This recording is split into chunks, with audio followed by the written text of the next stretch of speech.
Good morning ಎಲ್ಲರಿಗೂ. ನಾನು ನಿಮ್ಮ ಗಂಚಳ್ಳಿ ಮಧು. ಅರ್ಲಿ ಮಾರ್ನಿಂಗ್ ಹೋಗೋ ಟೈಮಲ್ಲಿ ಲೈಟ್ಸ್ ಎಲ್ಲ ಕಮ್ಮದು ಅಂತ ಎಲ್ಲರೂ ವೆಲ್ಕಮ್ ಮಾಡ್ತಿದ್ರು. ಆ್ಯಕ್ಚುಲಿ ಎಲ್ಲೂ ಹೋಗಿಲ್ಲ. ವಿಧಾನಸೌಧದಲ್ಲಿ ಒಂದು ಫಂಕ್ಷನ್ ಇದೆ, ಅದಕ್ಕೆ ಲಂಬಾಣಿ ಕಾಸ್ಟ್ಯೂಮ್ ಮಾಡಿಕೊಂಡು ಜಾಯ್ನ್ ಆಗಬೇಕು ಅಂತ ಹೇಳಿದ್ರು. ಇವನ್ ನಾನು ಕೂಡ ಲಂಬಾಣಿ ಹುಡುಗಿ ಅಂದ್ಬಿಟ್ಟು ಫುಲ್ಲು ಜೋರಾಗಿ ರೆಡಿಯಾಗಿ ಹೋದೆ. ಆಮೇಲೆ ವಿಧಾನಸೌಧ ವಿಸಿಟ್ ಮಾಡಿದ್ವಿ. ಒಳಗಡೆ ಹೋಗಿ ಕಾಸ್ಟ್ಯೂಮ್ ಎಲ್ಲ ಹಾಕಿ ರೆಡಿ ಆಗಿದ್ವಿ already. Before coming location location ಬರೋಕ್ಕಿಂತ ಮುಂಚೆನೇ ನಾವು ಆಲ್ರೆಡಿ ಕಾಸ್ಟ್ಯೂಮ್ ಎಲ್ಲ ಹಾಕ್ಕೊಂಡು ರೆಡಿ ಆಗಿದ್ವಿ.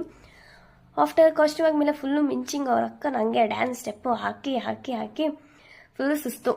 ನಾನಷ್ಟೇ ಗುಂಪಲ್ಲಿ ಗೋವಿಂದ ಅಂದ್ಬಿಟ್ಟು ಗುರು ಸೆಂಟ್ರಲ್ ಕೂಡ ಫುಲ್ ಮಿಂಚಿಂಗು. ನಾವು ಬಿಸಿಲವರೆ ಸಾಕು ಫಳ ಫಳ ಫಳ ಅಂತ ಮಿಂಚೋದು ಆ ಕಾಸ್ಟ್ಯೂಮಿಂದ. ಆ್ಯಂಡ್ ನಾನು ಫಸ್ಟ್ ಟೈಮ್ ಲೈಫಲ್ಲಿ ಹಾಕಿದ್ದು ತುಂಬ ಇಷ್ಟ ಆಯಿತು. ಆಫ್ಟರ್ ದಟ್ ನಮ್ಮ ಗುರುಗಳು ಸಿದ್ದರಾಮಯ್ಯ ಸರ್ ಅವರು